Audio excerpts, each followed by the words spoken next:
Okay, so let's take a look at the first of our non-fatal offences against the person, and that's assault. And I spent days scouring the internet trying to find one of my beloved Arsenal players, giving the referee a hard time.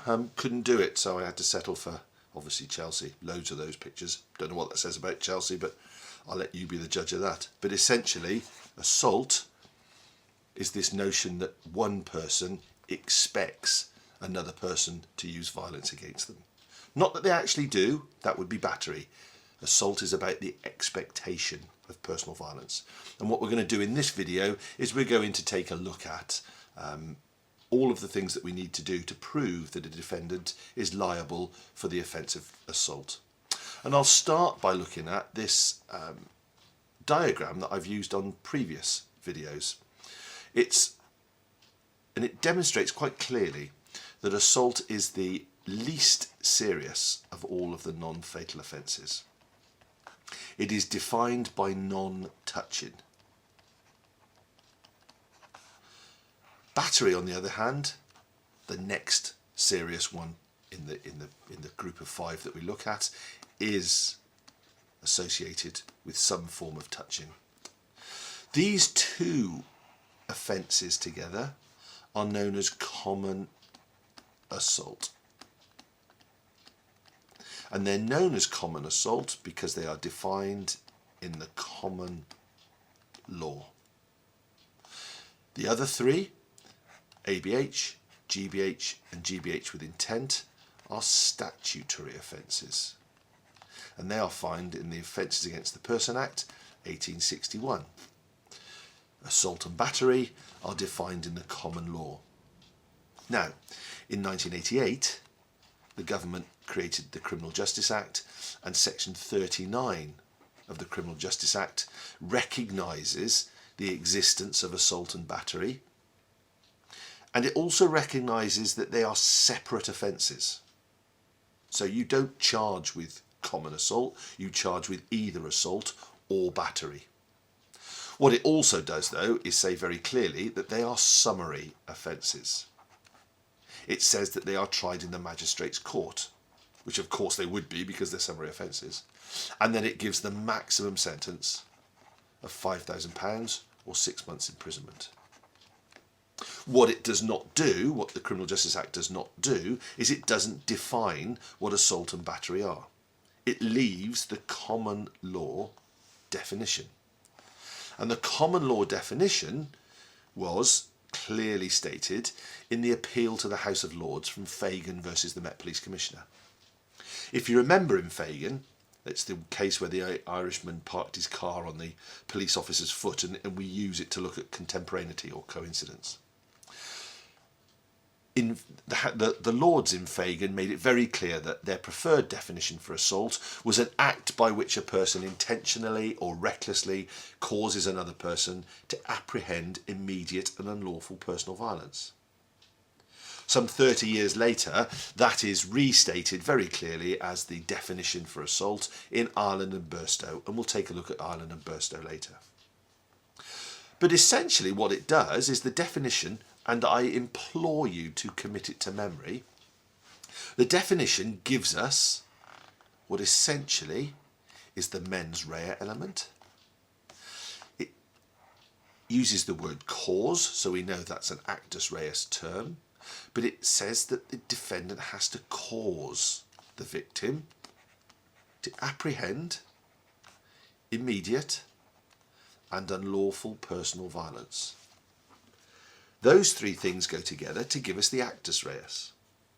You will know from our definition, from our liability equation, that in order to show criminal liability, so in order to show that the defendant was criminally liable, we have to demonstrate that all elements of the actus reus have been committed, then that the defendant did that with the necessary mens rea, that there was no defence, and I'm not going to look at defence now, but we do have to show that there's no defence.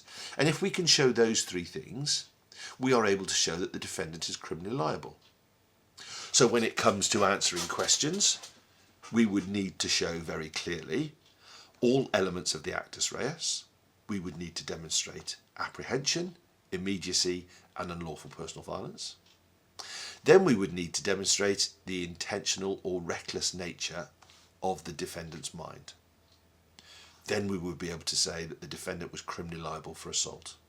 So let's look at each one in turn, and we'll define and look at each one slightly further. Our first element of actus reus is this notion that it causes the victim to apprehend violence. Now, the apprehension, the causing the victim to apprehend violence, must be an act, not an omission. Although I want to introduce a little problem here. If you recall from our work on omissions, you should remember the case of Santana Bermudez. The defendant was asked by a police officer whether or not there was any needles or sharps in their pocket before a search. They said there wasn't, when quite clearly there was.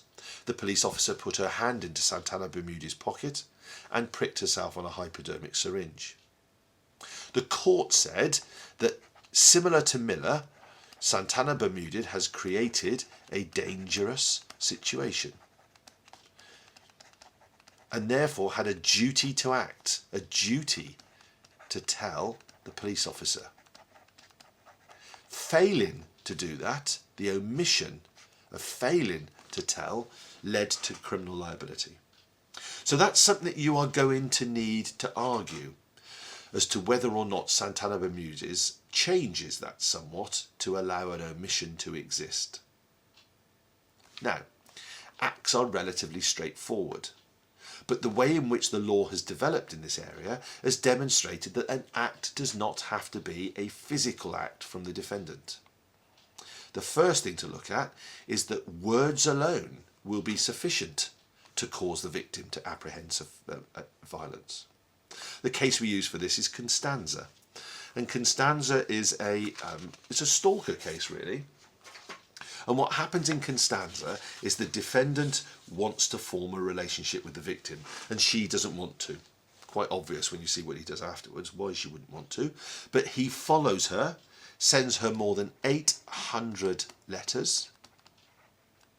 He telephones her on numerous occasions, sometimes speaking, sometimes not. And he watches her house from his car. He watches her house from his car. He even writes on her front door. Bit weird. The victim suffers from a clinical state of depression and anxiety. The legal principle here is that it's not essential that the victim was able to see the potential perpetrator. So there's no need to see the potential perpetrator, providing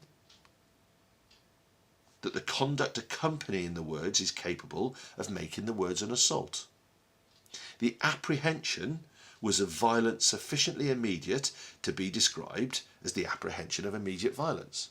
The letters, the telephone calls were enough for the victim to apprehend immediate unlawful personal violence from Constanza, and he is found guilty. So an act could just be words. Also that same year, the courts went even further, and the court said that even silence can be an assault. And they looked at the two cases of Ireland and Burstow. These are they're not co-defendants, these are two separate cases, but they are very similar in their nature, so they're heard by the Lords at the same time. And in Ireland and Burstow, the defendants made a large number of telephone calls, all to women, and all remain in silence when the women answered. A psychiatrist stated at court that as a result of the repeated telephone calls, each of them had suffered psychological damage, each of the victims. The question was whether the silence amounted to an act that caused, or could amount to an act that caused the victim to apprehend immediate violence. And the key phrase that comes out of Ireland and Burstow is a thing said is a thing done. In short, there are two key things here. One, silence is enough to constitute an assault. And second, psychological harm is also is also an outcome that can be included in assault or battery. Okay, so words can be an act sufficient for assault. Even silence can be an assault. What we also need to consider is that there's no assault if it's clear that the accused is not intending to cause harm. So in this point, words can negate liability. So the use of the words can stop there being liability. And in Tuberville versus Savage in 1669, old case of course, the defendant strikes the victim, causing the victim to lose an eye.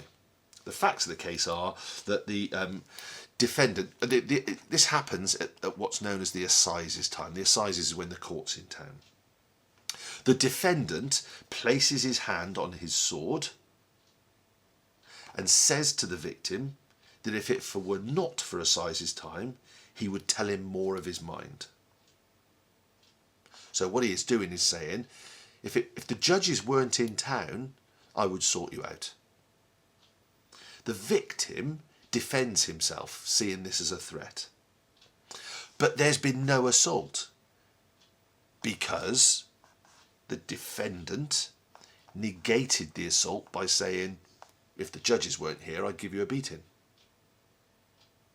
The defendant's response was to remove the victim's eye in the fight.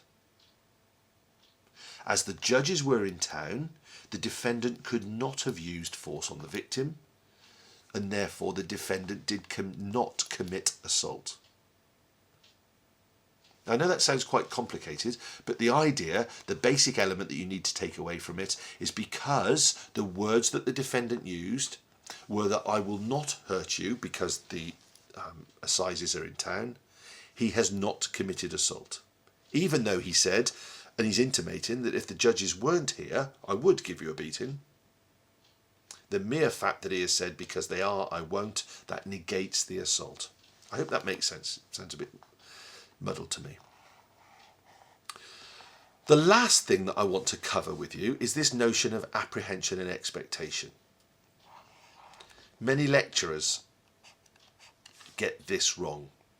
It is not about fear. It is about apprehension and expectation.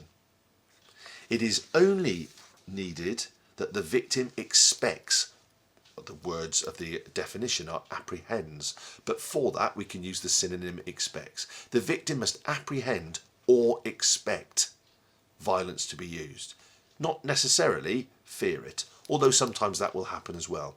I'll give you an example. My wife is about half my size. If I made her cross and she threatened to slap me across the face, I would certainly apprehend and expect her to use violence against me. I wouldn't fear it because she's much smaller than I, and it wouldn't be something that I would be frightened of. She would still commit the offence because I apprehend and expect it. So I do not need to fear it for the offence to be committed. And the best way to look at that is to look at the two cases of Lamb and Logden. In Lamb, the defendant and the victim were friends. They were playing with a revolver. They were playing Russian roulette. In the chamber were 2 bullets. There's only one here, but there were 2 bullets. Imagine there's another one in here. Neither of the bullets were opposite the chamber. So that meant that the gun was safe as far as the victim was concerned. When the defendant pulled back the hammer on the gun, the revolver rotated, moving the bullet behind the hammer. The defendant points the gun, pulls the trigger, and the gun goes off, killing. The chamber rotates, and the gun goes off, killing the victim. The court says that since the victim shared in the joke and did not feel threatened, so the victim is not threatened, and that's because both of them believed the gun to be safe. There was no expectation of violence because both believed the gun to be safe. There was no assault. And because there's no assault, there's no unlawful act to support the conviction in this instance of manslaughter. Not guilty. Now, if you compare that with Logden, what you will see is that in Logden, the defendant showed the victim a replica gun. So the gun there is a replica. And because it's a replica, it cannot cause harm. Well, not by shooting. You could hit her over the head with it, I guess. But the replica gun cannot cause harm as a gun anyway. The gun was in a drawer. And the defendant told the customs officer that he would take her prisoner using the gun unless money owing to him was repaid. The customs officer had reasonable grounds to fear, or to, sorry, that's my fault, to expect that violence would be used or force would be used against her. The nature of the threat, the fact that the defendant had neither the means or the intention to actually use the gun was irrelevant. All that mattered was that the victim was expecting violence, even though the gun could not be used. So in that instance, Logden ends up guilty. Lamb, nobody expects violence, somebody dies, not guilty. Logden, no violence can be used using that gun because it's a replica, but the victim expects it, therefore Logden is guilty. So when you talk about these offences, make sure that you use the words apprehension and expectation and not fear. So that's the first element. The first element being causing the victim to apprehend violence. That's the first element of actus reus. The second element is this concept of immediacy. What do we use by immediacy? And the case that we use here can be used to demonstrate this idea that no words are used. It's just a presence, if you like. Actions can also fulfill the first element of actus reus, but it also helps us to explain the concept of immediacy.